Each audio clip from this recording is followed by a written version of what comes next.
ప్రభువైన యేసుక్రీస్తు నామములో మీ అందరికీ నా హృదయపూర్వకమైన వందనాలు. దేవుడు ఈ దినమంతా మీకు మీ కుటుంబాలకు తోడుగా ఉండి మీ కుటుంబాలన్నింటినీ నా ప్రభు ఆశీర్వదించి దీవించి కాపాడునుగాక. ఒకరోజు దేవుని పేరు పెట్టబడిన ప్రజలు శత్రువుల దేశంలో నలపబడుతున్నారండి. ఎంతగా నలపబడుతున్నారు అంటే ప్రశాంతమైన బ్రతుకు వారు చూచిన రోజు లేదు.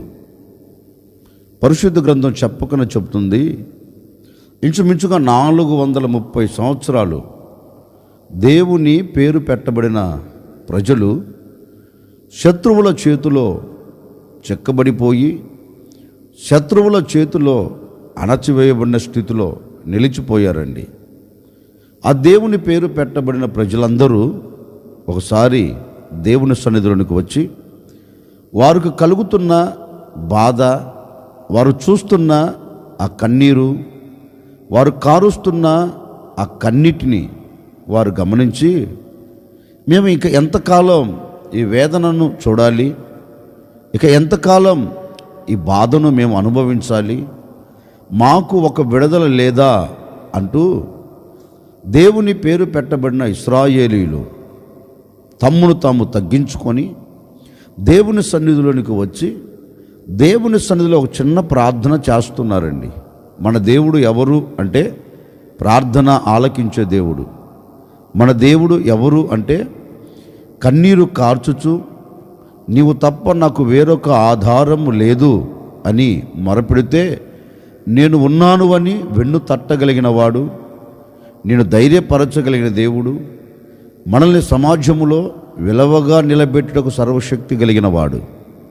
ఆ దేవుని దగ్గరికి వచ్చి తిన్నగా చిన్న ప్రార్థన చేస్తున్నారు. అయ్యా, మేము ఎన్నో సంవత్సరాల నుండి తరాలు గతించిపోతున్నాయి, దినాలు దొర్లిపోతూ ఉన్నాయి, మా బ్రతుకుల్లో ఒక మార్పు అనేది కనపడట్లేదయ్యా.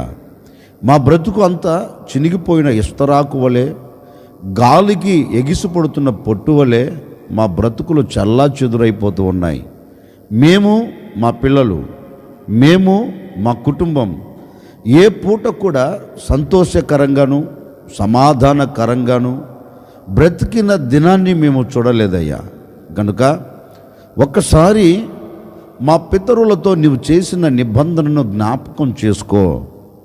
అబ్రహాముతో, ఇస్సాకుతో, యాకోబుతో నీవు చేసిన ఆ నిబంధనను ఒక్కసారి జ్ఞాపకం తెచ్చుకోయా అని దేవుని పేరు పెట్టబడిన ఇశ్రాయేలీయులు దేవుని సన్నిధిలోనికి వచ్చి ఓ చిన్న ప్రార్థన చేస్తున్నారండి. అంటే శత్రువులు వీరిని కష్టపెడుతున్న కష్టమును చూచి దేవుని ఎద్దకు వచ్చి మొరపెడుతున్న ఒక్కసారి మమ్మల్ని జ్ఞాపకం చేసుకోకపోయారా?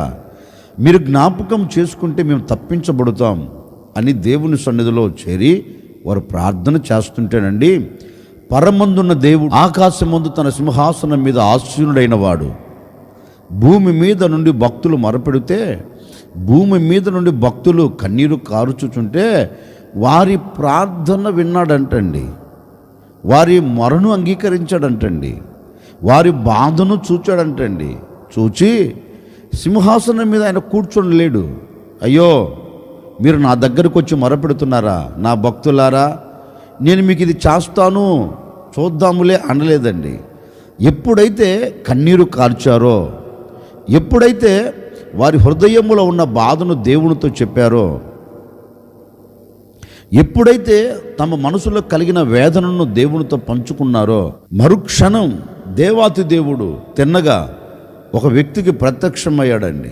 ప్రత్యక్షమై ఆ వ్యక్తితో చక్కగా మాట్లాడుతూ ఉన్నాడు. ఏమని మాట్లాడుతూ ఉన్నాడంటే, అయ్యా, నా ప్రజలు ఇలాంటి పరిస్థితుల్లో నిలిచిపోయారు, నా ప్రజలు ఇలాంటి స్థితిగతుల మధ్యలోనికి వెళ్ళిపోయారు, గనక నా ప్రజల యొద్దకు నువ్వు వెళ్ళాలి, నా ప్రజలను నువ్వు విడిపించాలి అని ఒక మండుచున్న పొదలో దేవుడు మోషేకు ప్రత్యక్షమై మోషేతో మాట్లాడడం ప్రారంభించాడండి.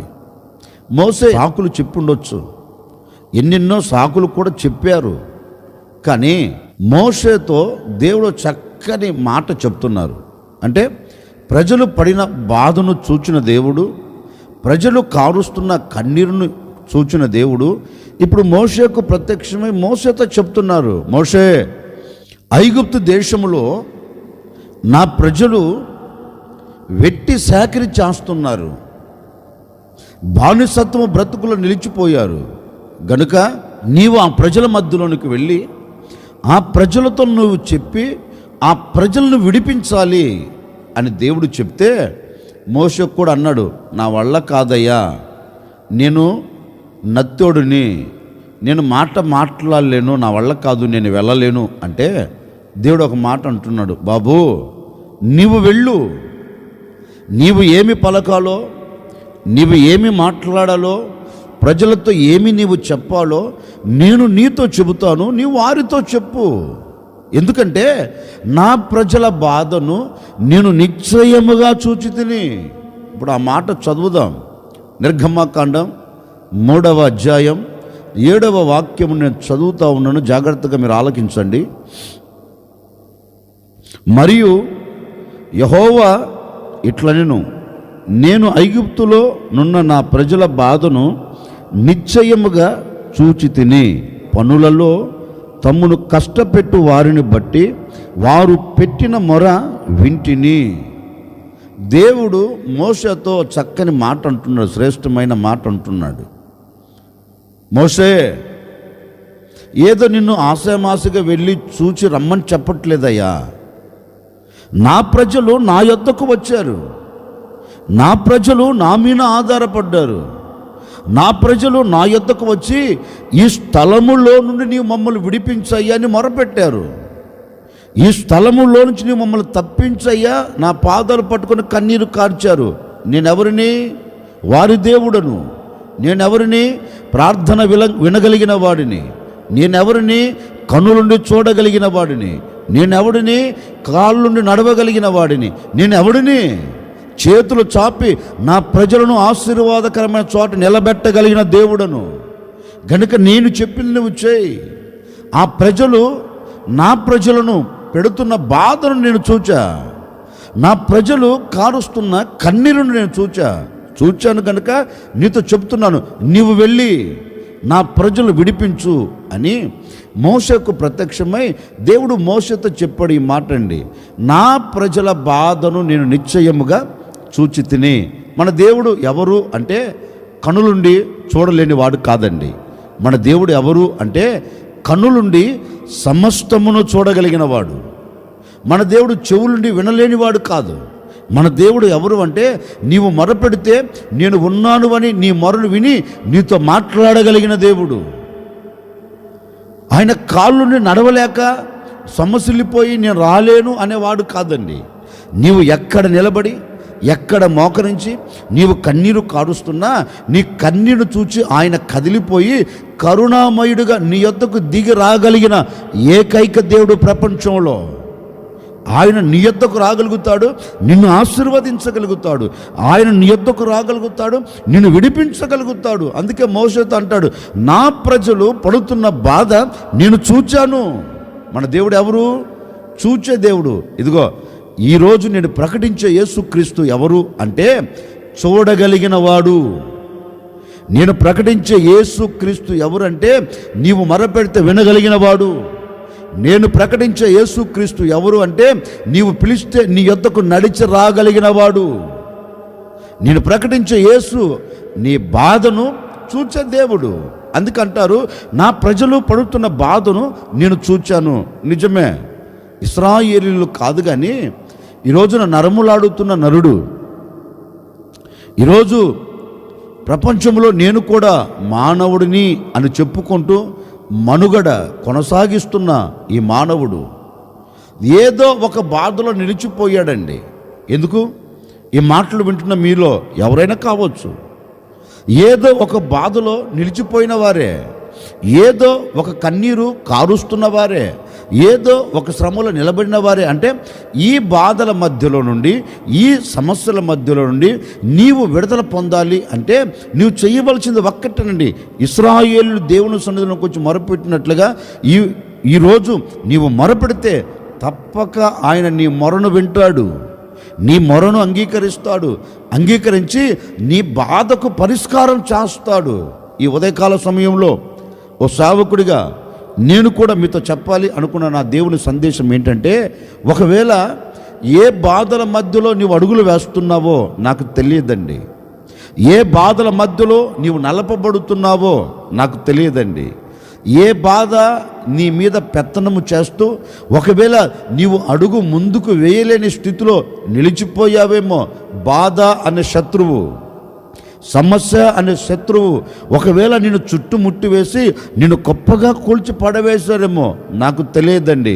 ఈ ఉదయకాల సమయంలో ఓ సేవకుడిగా మీతో చెప్తున్నాను, ఈనాటి వరకు ఏ బాధ నీవు అనుభవిస్తున్నా, ఈనాటి వరకు ఏ బాధల మధ్యలో నీవు నలపబడుతున్నా, ఈనాటి వరకు ఏ శత్రువుల చేతిలో ఈ బ్రతుకు ఒకవేళ చిందరవందన చేయబడుతూ ఉన్నా, ఈనాటి వరకు నీ బ్రతుకు నవ్వుల పాలవుతున్నా, ఇదిగో ఈ ఉదయకాల సమయంలో నేడు ప్రకటించే యేసుక్రీస్తు నీ బాధను చూచి నీ బాధల మధ్యలోంచి నా దేవుడు నిన్ను పైకి లేవనెత్తబోతూ ఉన్నాడు.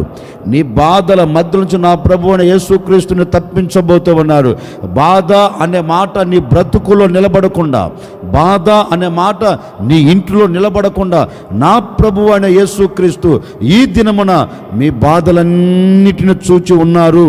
మీ బాధలన్నిటికీ నా దేవుడు ముగింపును కలగ చేయబోతూ ఉన్నారు. ఒకవేళ నిన్నటి వరకు ఏ బాధల మధ్యలో నువ్వు నలపబడుతూ ఈ దినములో నువ్వు అడుగు పెట్టేవండి, నిశ్చయముగా ఈ దినం, ఈ ఉదయకాల సమయం నుండి ఈ దినమంతా ఎక్కడ నువ్వు అడుగు పెట్టినా బాధ అనే మాట నీ బ్రతుకులో లేకుండా నా దేవుడు నీకు క్షేమమును కలుగ చేయబోతూ ఉన్నాడు. నా దేవుడు క్షేమకరంగా నేను నడిపించబోతూ ఉన్నాడు. నిశ్చయముగా నేను ప్రకటించే యేసు ఈ ఉదయకాల సమయంలో నిన్ను చూచుచూ ఉన్న దేవుడు, ఆయన నీ బ్రతుకును చూస్తున్నాడు. చూచినవాడు ఇప్పుడు నీ బ్రతుకును ఈ పూట ఏం చేయబోతున్నాడంటే ఆశీర్వాదకరంగా మలచబోతూ ఉన్నాడు, దీవెనకరంగా మార్చబోతూ ఉన్నారు. నీవు పడి ఉన్న చోట నుండి నా ప్రభు నిన్ను లేవనెత్తబోతూ ఉన్నాడు. అందుకే అంటారు, నా ప్రజల బాధను నేను చూచితిని. నిశ్చయముగా ఈ దినమంతా మీరు విస్తరించబడుదురుగాక. ఈ దినమంతా కన్నీరును తుడిచివేసి మిమ్మల్ని ఆశీర్వాదకరంగా నా ప్రభు అయిన యేసుక్రీస్తు నిలుపునుగాక. తల వంచండి, వచ్చిన ప్రార్థన. ఆశ్చర్యకరుడా మీకు స్తోత్రం. గడిచిన దినాలన్నీ మీ సురక్షితమైన రెక్కల నీళ్ళ మీరు మమ్మల్ని దాచారు, మీరు కాపాడుతూ వచ్చారు. మరొక దినాన్ని మీరు మాకు దయాకిరీటంగా ధరింపచేశారు. నాయనా, ఈ దినమంతా కూడా మాకు సంతోషం అనుగ్రహించండి. ఈ దినమంతా కూడా మా బాధను మీరు చూచారు. గడిచిన దినాల వరకు మా బాధను చూచారు, మా కన్నీను చూచారు. ఈ దినం మా కన్నీలను తుడిచివేసి మమ్మల్ని విస్తరింప చేస్తున్న మాట ఇచ్చి ఉన్నారు. నిశ్చయముగా మా కుటుంబాలని, మా జీవితాలని కన్నీళ్ళ మధ్యలో లేకుండా మేము ఆశీర్వాదకరంగా నిలబడినట్లుగా మా కన్నీరును తుడిచివేయండి అయ్యా అని ఎందరైతే నిర్ణయం తీసుకుంటున్నారో ప్రభువా, వారందరినీ మీ చేతులకు అప్పగిస్తున్నాను. ఒక సేవకుడిగా ఆ బిడ్డలను కూడా నేను కూడా ఆశీర్వదిస్తున్నాను. ఈ దినమంతా సంతోషకరంగా సాగి వెలుదురుగాక. ఈ దినమంతా ఆనందకరంగా బ్రతుకుదురుగాక. ఈ దినమంతా కంట కన్నీరు లేకుండా సమాధానమును చూచెదరుగాక. ఈ దినమంతా ఈ ప్రజలతో మీరు వెళ్ళి ఒక అద్భుతమైన కార్యమును జరిగించి మీరు మాత్రమే మహిమ తెచ్చుకోమని యేసు నామములో అడిగి వేడుకొనుచున్నాము తండ్రి, ఆమెన్. ప్రభు ఈ దినమంతా మీకు, మీ కుటుంబాలకి, మీరు చేస్తున్న వ్యాపారం, మీరు చేస్తున్న చేతి పనికి తోడే ఉండి ఈ దినమంతా కంట కన్నీరు లేకుండా మీకు సంతోషాన్ని నా దేవుడు అనుగ్రహించును గాక.